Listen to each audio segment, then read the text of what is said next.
부활하신 주님에 대해서 여러분 혹시 예수님은 실패자다 그런 생각을 해보셨어요?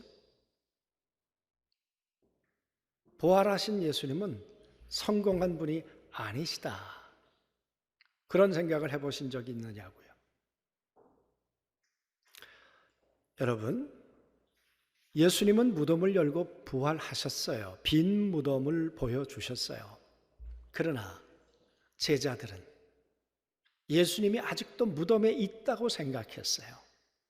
예수님의 시신이 무덤에서 썩어가고 있다고 생각했다 그 말이에요. 예수님만 부활하시고 제자들은 아직 부활 못했어요. 그게 성공이에요? 여러분, 그건 실패 아닌가요? 그렇게 함께했던 제자들이 함께 부활의 기쁨을 빈 무덤 앞에서 함께 감사하지 못한다면 그게 무슨 예수님에게 있어서 성공이겠는가 그 말이에요. 여러분, 예수님 부활하시고 난 다음에 제자들은 문들을 걸어 잠그니라 그랬어요. 두려웠어요.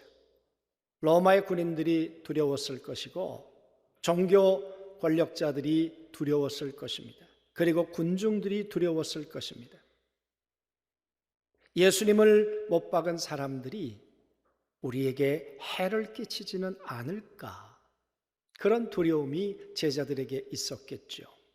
그런데 예수님은 그들에게 나타나셔서 샬롬 평안해라 그러셨어요. 제자들은 두려워하는데 예수님만 평안하다면 그게 실패 아닌가 그 말이에요. 그뿐인가요? 예수님은 부활하셔서 어쩌면 부활의 향기를 날리며 살고 계실런지 모르죠. 그러나 제자들의 믿음은 죽음이에요. 이미 믿음이 죽었어요. 예수님이 십자가에 돌아가셨을 때 그들은 예수님이 하나님의 아들이고 아니 그 믿음 다 죽었어요. 그래서 그들의 믿음은 이제 썩어가는 악취만 날 뿐이에요. 여러분, 그 예수님의 부활이 성공이에요? 예수님은 하나님의 일로 오늘 보니까 하나님 나라의 일을 말씀하시니라 그러셨어요. 그런데 여러분, 제자들도 하나님의 일로 바빴을까요? 아니에요. 사람의 일로. 부활하신 예수님이 나타나셨음에도 불구하고 그들은 이 나라의 회복이 이때입니까? 사람의 일로 분주했어요. 변한 게 없어요. 예수님이 가이사랴 빌립보에서 베드로하고 대화하셨던 거 여러분 우리 다 기억하지 않습니까? 주는 그리스도시요 살아계신 하나님의 아들입니다. 바요나 시몬아 복 있구나. 그러면서 말씀하시기를 내가 십자가에 죽고 예루살렘에 올라가서 그리고 3일 만에 살아날 거야. 그랬더니 베드로가 주여 그리하지 마옵소서. 그때 예수님이 뭐라고 그러셨어요? 너는 하나님의 일을 생각하지 않고 사람의 일만 생각하는구나. 그랬던 베드로 바뀌었나요? 그랬던 제자들 바뀌었나요? 3년 반 동안 열심히 제자들과 함께 살았지만 예수님의 제자들 세운 것은 실패예요. 그뿐이겠습니까? 오늘 예수님은 생명의 부활로 나왔어요. 요한복음 9장에 보면 5장 29절에 보면 모든 사람들이 부활해요. 그런데 부활이 같지 않아요. 어떤 사람은 생명의 부활로 어떤 사람은 심판의 부활로 나오리라. 예수님은 생명의 부활로 나왔지만 만약 제자들이 그렇지 않다면 그게 무슨 성공이겠어요? 패배죠. 실패죠. 예수님은 이 땅을 떠나 하나님 보좌에 앉으셨다고 그러셨어요. 그런데 제자들이 음부에 앉게 된다면 그게 무슨 성공이겠는가 그 말이에요. 예수님 부활하셨지만 오늘 제자들은 무덤에 있어요. 여전히 두려워요. 그들은 죽음의 악취나는 삶을 살고 있어요. 그들은 아직도 땅의 사람들이에요. 그들은 심판의 부활로 나올 것이에요. 그들은 보좌가 아니라 그들은 음부가 그들의 미래가 된다면, 여러분, 그렇다면 예수님의 마음은 어떠실까 그 말이.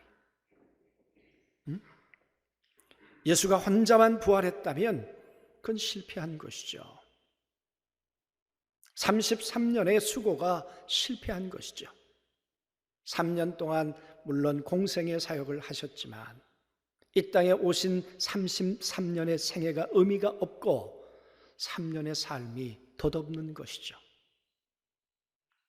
여러분, 이게 현실이에요.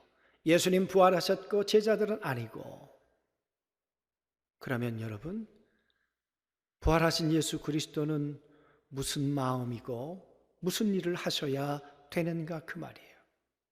누가복음을 썼던 누가가 오늘 이 사도행전을 썼어요. 예수께서 행하시며 가르치기 시작하신부터 승천하신 날까지의 일을 기록하였는데 그게 사도행전의 서론이에요. 그리고는 3절부터 내가 이제 좀 더 하고 싶은 이야기가 있습니다. 데오빌로여. 그러면서 말하기를 하나님의 아들 예수 그리스도가 해를 받으셨고요. 분명히 십자가에 돌아가셨고요. 그런데 그게 끝이 아니고요. 그 예수께서 3일 후에 또한 그들에게 확실한 많은 증거를 보여주셨습니다. 내가 살아났다는 이야기를 보여주셨습니다. 지금 그 이야기를 지금 누가는 쓰고 있는 거예요. 예수님 십자가에 돌아가신 거, 해 받으신 거 분명하고 맞으신데 그러나 그게 끝이 아니었습니다. 여러분, 부활하신 예수님의 마음은 어땠을까? 정말 가슴앓이를 소갈이를 하지 않으셨을까요? 나는 부활했는데 저들은 아직 부활하지 못했다면, 나는 생명의 부활로 나오는데 저들의 미래가 심판의 부활이라면 얼마나 그게 예수님에게 고통이었겠어요. 그런데 남은 시간은 40일이에요. 예수님은 40일간 계시다가 이제 하나님께로 돌아가셨다고 성경은 말하고 있어요. 여러분, 남은 40일 동안 예수님은 제자들에게 무슨 일을 하실 수 있을까? 그 말이에요. 오늘 누가복음이 우리에게 말씀하고 있는 것은 예수님의 부활은 끝이 아니라는 거예요. 예수님의 부활은 예수님에게 새로운 시작이라는 거예요. 아직 부활하신 나를 믿지 못하고 있는 그들을 향한 새로운 시작을 하고 계시다는 거예요.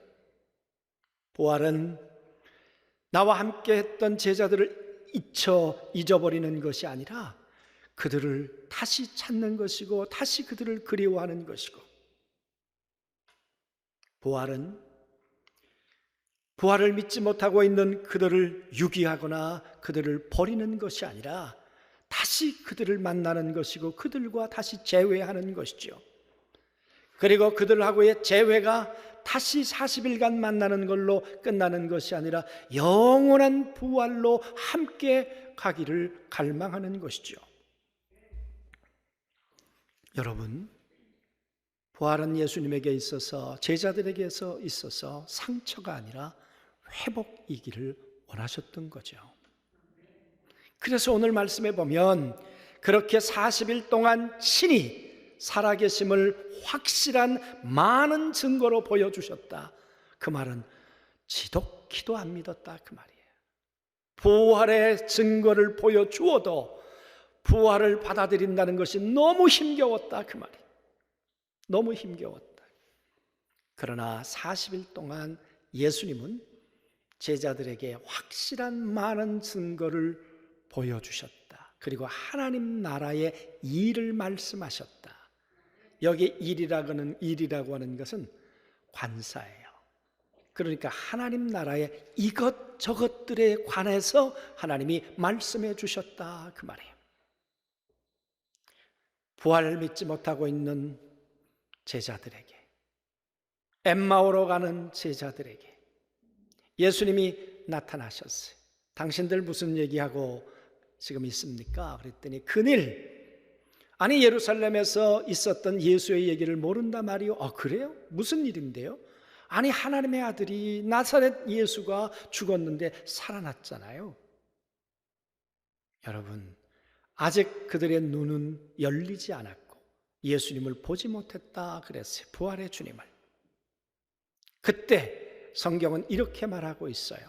모세의 글과 선지자들의 그 성경을 통해서 나에게 기록된 이야기들을 그 두 제자에게 해주셨다. 하나님의 나라와 관한 이야기들을 해주셨다. 이사야에 기록된 게 나의 얘기야. 처녀의 몸을 통해서 이 땅에 온다는 게 나의 얘기야. 이 땅에 하나님의 아들이 와서 채찍 만든다는 이야기가 내 이야기야. 3일 전에 내가 채찍 맞았잖아. 내가 징계를 받았잖아. 너희들의 평화를 위해서. 그게 나야. 무릇 행하여 각기 제 길로 갔지만 하나님은 나에게 그 모든 죄를 담당하셨잖아. 그게 내 얘기야. 그런데도 부활하신 주님을 알아보지 못해요. 부활하신 주님 보는 게 그렇게 어려워요. 부활의 주님을 믿는 게 그렇게 어려워요. 그러다가 집에 들어갔어요. 떡을 떼려고 하는데 손에 못자국이 있었어요. 그리고는 이들의 눈이 열렸어요. 그때 그들은 이렇게 말해요. 성경을 풀어줄 때 우리 마음이 뜨겁지 아니하더냐. 부활하신 예수님께서 그 제자들에게 무슨 얘기하셨겠어요? 성경대로 내가 왔잖아. 성경대로 죽었잖아. 성경대로 내가 살아났잖아. 하나님의 말씀대로 이루어졌잖아. 그래서 그 제자들의 믿음이 다시 말씀으로 가도록, 신실하신 하나님의 언약을 향해 가도록 그렇게 제자들에게 하나님 나라에 관한 것들을 말씀해 주신 거죠. 도마에게는 안 그랬을까요? 도마, 나는 그 예수 그리스도 창자국에다가 내 손가락을 넣어 보기 전까지는 믿지 않겠다. 똑똑해요. 잘났어요. 그랬던 도마에게 예수님 다시 나타나셔서 너 봐라. 그리고 믿음 없는 자가 되지 말고 믿는 자가 되라. 부활에 대해서 하나님 나라의 확실한 많은 증거를 보여주시면서 하나님에 관한 이야기를 통해서 그들의 믿음을 다시 세워주기를 원하셨던 분이 우리 부활하신 예수님이세요. 그뿐인가요? 베드로, 십자가에서 예수님이 신문 받으실 때 조그마한 여자가 와서 이 사람도 그 당이라고 얘기할 때 베드로가 뭐라 그랬습니까? 아니야, 난 저 예수 몰라. 세 번째 부인할 때 예수님께서 고개를 돌리시니라. 그 말은 두 번 부인할 때까지 다 들릴 만한 가까운 거리에 베드로와 예수님이 계셨어요. 세 번째 부인할 때 고개를 돌리면서 눈과 눈이 마주쳤을 거예요.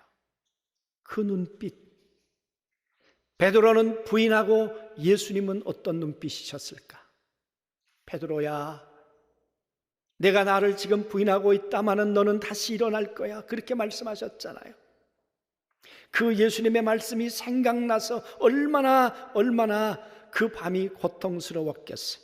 그래서 예수님의 부활이 베드로에게는 상처였단 말이에요. 베드로에게 있어서 모닥불은 상처였단 말이에요. 그런데 그 예수님께서 두 번 만나고도 부활하신 예수님이 믿겨지지 않아서 디베랴로 고기 잡으러 갔던 베드로를 다시 찾아오셨잖아요. 그리고는 모닥불을 펴놓으셨잖아요. 그리고 조반을 준비해 주셨잖아요. 고기를 구워 놓으셨잖아요. 그리고 베드로를 초대하셨어요. 베드로, 이 모닥불 가까이로 오거라. 젖은 내 몸을 좀 따뜻하게 하거라. 여러분, 예수님께서 베드로를 찾아오신 까닭이 뭐예요? 부활하신 예수님 못 믿는 것도 믿게 해주시려고, 하나님 나라에 관한 이야기를 해주시려고도 오셨겠지만, 모닥불 생각하면 한없는 상처고 부활하신 예수님 얼굴 마주할 수 없는 고통인데 찾아오셔서 베드로야, 내가 아직 너 사랑해. 응? 아직도 내가 널 사랑해. 그 말 3번 들려주신 거 아닌가요? 그래서 여러분, 부활이 상처가 아니라 회복이기를 원하셨던 분이 우리 하나님이신 줄로 믿습니다. 그래서 확실한 많은 증거를 가지고 나타나셨어요. 사랑을 가지고 나타나신 분이 우리 주님이세요. 제자들은 포기했지만 예수님의 가슴 속에는, 예수님의 자궁 속에는 그 제자들이 아직도 있었어요. 오늘 확실한 많은 일들을 통해서 예수님은 제자들을 향한 부활로 나오도록 산고를 치르고 계시는 거예요. 그게 하루 이틀이 아니라 40일이었어요. 믿음 없는 도마, 믿음 없는 글로바 부부, 믿음 없는 베드로, 믿음 없는 제자들. 와, 부활이 현실이야. 새로운 세계야. 내가 이 땅에 온 것은 사람의 일을 위해서 오지 않았어. 하나님 나라의 일을 위해서 왔어. 여러분, 이렇게 제자들을 다시 만나 주었던 이야기가 오늘 누가복음의 이야기예요. 사랑하는 성도 여러분, 우리 가슴에 손을 얹고 한번 생각해 보자고요. 오늘 도마는 누구예요? 오늘 글로바 부부는 누구예요? 오늘 베드로는 누구예요? 오늘 제자들은 누구인가, 그 말이. 아직도 부활이 믿겨지지 않아서, 아직도 부활이 나하고는 타인의 이야기처럼 들려서 부활하고 상관없는 삶을 살고 있는 것은 아닌가, 그 말이. 아직도 사람의 일엔 관심이 많은데 하나님의 일에, 십자가와 부활에 관한 하나님의 일에 대해서는 무관심한 건 아닌가, 그 말이. 여러분, 베드로의 얘기처럼 사람의 일이 이루어졌다면 너희는 몇 날이 못 돼서 성령을 받을 것이다, 기다려라, 성령으로 오신다는 하나님의 약속이 이루어질 수 있겠어요? 아니에요. 하나님의 일이 이루어졌기 때문에 이제 하나님의 약속하신 대로 우리들 안에 하나님의 거룩한 성령이 오게 되신 줄로 믿습니다. 그래서 하나님의 일이 이루어졌기 때문에 오늘 베드로에게 희망이고 제자들에게 희망이고 온 인류에게, 여러분과 제게도 소망이고 능력이 된다는 거예요. 무엇이 우리에게 감동이에요? 물론 사람의 일도 우리에게 감동을 여러분 우리가 받을 수 있죠. 그러나 십자가와 부활만큼 감동일까요? 하나님의 일만큼 감동일까요? 썩은 무덤이, 여러분 악취나는 무덤이 향기가 되고 생명이 되는 것만큼 감동이 있을 수 있을까요? 심판의 부활로 나올 수밖에 없는 우리가 영원한 생명의 부활로 나온다는 것보다 더 큰 하나님의 일과 감동이 있을까요? 우리가 음부의 권세 아래 있어야 되는데 우리가 하나님 보좌에 앉는다는 것보다 더 큰 감동이, 하나님의 일이 어디 있을까요? 사랑하는 성도 여러분, 하나님의 일은 우리에게 영원한 감동이에요. 죄인에게 영원한 감동이에요. 오늘 예수님은 그 일 때문에 오셨어요. 오늘 주님이 우리에게 말씀하세요. 부활은 찢어야 돼. 예수님이 살을 찢듯 너의 생각을 찢어야 돼. 너의 고정관념을 찢어야 돼. 찢어야 돼. 부활은 깨트리는 거야. 예수님이 몸을 깨트리듯, 막달라 마리아가 향료 든 병을 깨트리듯, 옥합을 깨트리듯 너의 틀과 생각을 깨트리지 않으면 부활의 주님을 만날 수 없어. 부활은 휘장을 찢듯 찢어야 돼. 그래야 새로운 세계가 보여. 부활은 옥문을 열듯 내 마음의 문과 생각의 문을 열어야 부활의 새로운 세계가 보여지는 거야. 사랑하는 성도 여러분, 그래야 우리 안에 부활의 씨가 착상되는 줄로 믿습니다. 저는 오늘도 우리 주님이 여러분 한 분 한 분을 만나셔서 그 부활의 상고를, 부활의 수고를 지금도 하고 계신 걸 믿습니다. 그리고 만약 우리가 부활의 사람이 되었다면 그럼 우리는 어떻게 살아야 될까? 그 말이에요.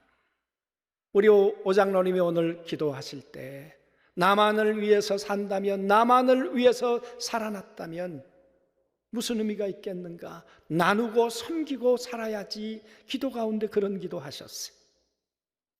여러분, 부활은 나로 끝나는 거 아니에요. 나로 넘어가야 돼요.